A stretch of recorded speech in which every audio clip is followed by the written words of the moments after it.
देवाने सुद्धा हातावरच्या रेषांच्या पुढं बोटं दिलेले आहेत, कारण त्यालाही माहीत आहे नशिबाच्या अगोदर मेहनत करावीच लागेल.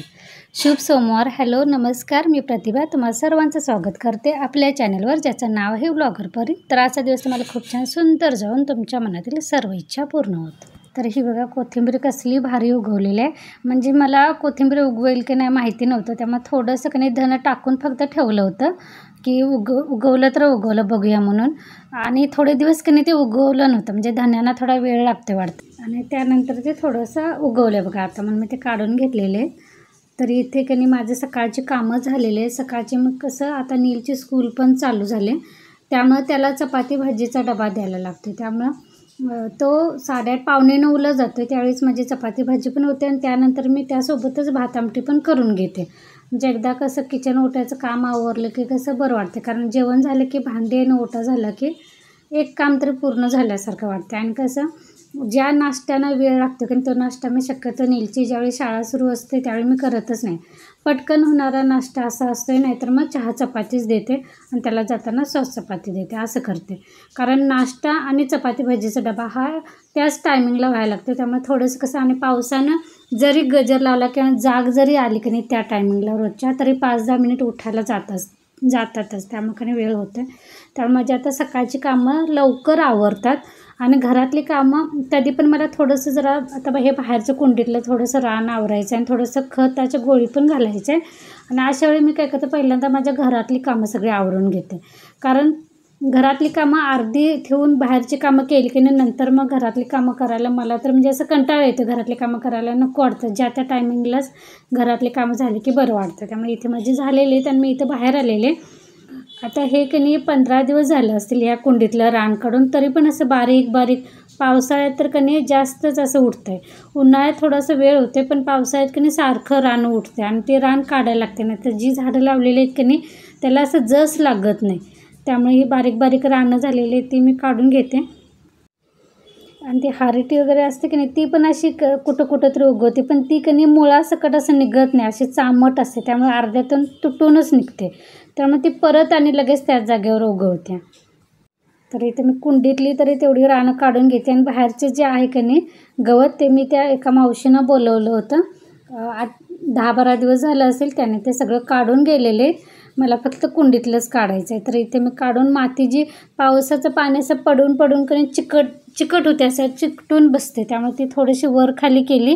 आणि ह्या मोठी झाडं आहेत की नाही हे उंच आहे, शोच आहे. आणि ह्याला कसं पावसाचं पाणी पडून पडून त्याची मुळं पण कणी अशी दिसायला लागलेली. त्यामुळे थोडंसं त्याला मुळं पण झाकली त्या मातीनं वर खाली करून.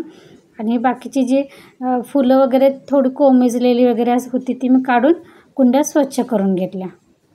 कारण ही कामं कधी पाऊस नसतानाच करायला लागते. आमच्याकडे कसं आहे, आला की पाऊस एकदमच असं जोरात पाऊस येतो आहे आणि मग जाते, ऊन पडते आणि अचानक पाऊस येतो आहे असं होतं. त्यामुळे आता पाऊस नव्हता तेवढ्या वेळात मी हे काढून घ्यायला चालू केलं होतं.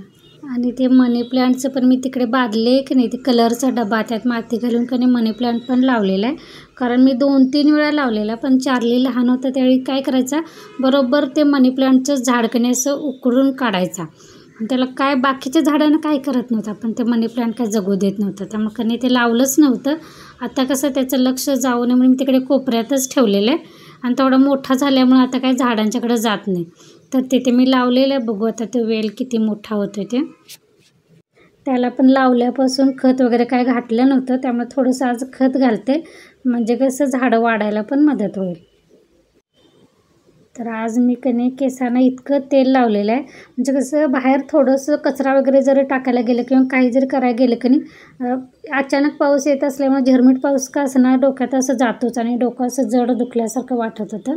त्यामुळे मी आज सकाळ सकाळी भरपूर असं तेल लावून कणी आंबाडा बांधलेला आहे. त्यामुळे असं चिक्कू आंबाडा झालेला आहे माझा. चला तर पहिल्यांदा कुंडीतली रानं काढून कणी खताच्या गोळ्या टाकून घेऊया. आणि इथं मी नर्सरीतून कणी थोडी झाडं आणून लावलेली आहेत, पण तुम्ही पण मला कणी आयडिया द्या की अजून मी कुठली कुठली झाडं लावू शकते आणि कुठं कुठं मी अजून कुंडी आणून ठेवू शकते असं दारात. कारण मला झाडं आवडतात, पण त्या झाडाबद्दल माहिती खूप कमी आहे. त्यामुळे तुम्हाला जर माहिती असेल ना तर झाडांची नावं पण सांगा आणि कुंड्या मी अजून कुठे कुठे ठेवू शकते दारात तेही सांगा.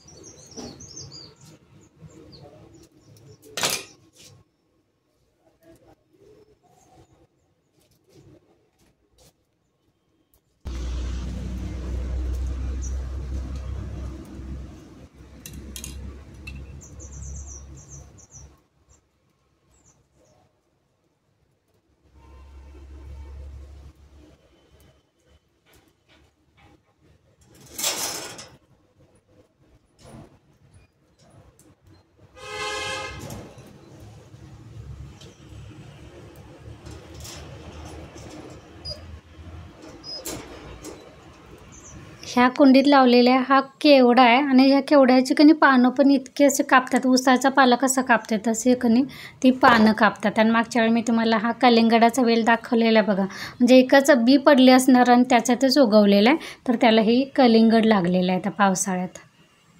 बघू ते कलिंगड मोठं होतं आहे आणि चवीला कसं असते की ते वेल पावसामुळे कणी कुजून जाते काय माहीत. तर आता माझे सगळं कणी गवत काढून झालेलं आहे. तर मी ते नर्सरीतून कणी खत आणलं होतं, म्हणजे खताची ती गोळी आणली होती, त्याचं नाव काय मला नाही माहीत, पण ती एक एक गोळी कणी मी आता ते घालून घेते.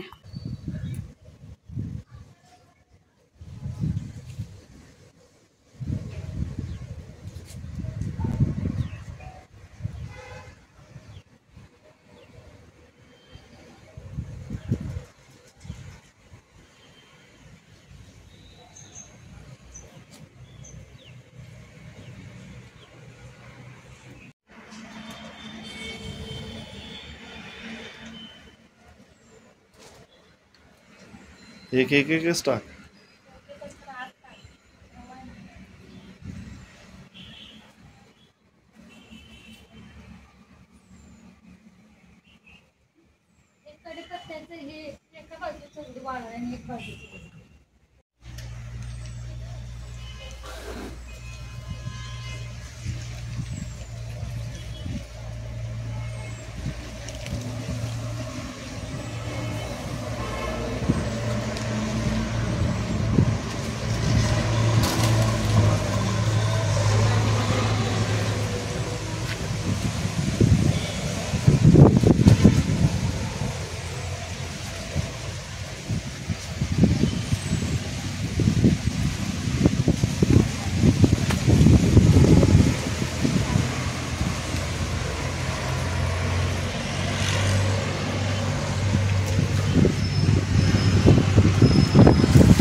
तर इथं मावशीने कणी भांगलून गेलेले आहे, तरी पण हे बघा 15 दिवसात किती रान आले. आणि तिथं कणी तो काकडीचा वेल आहे, माझे तिथं मी गेल्या वेळी काकडीचा वेल लावला होता, ते परत तिथं बी पडलं असणार आहे, कारण हे पिकलेली काकडी मी तशी ठेवून दिली होती.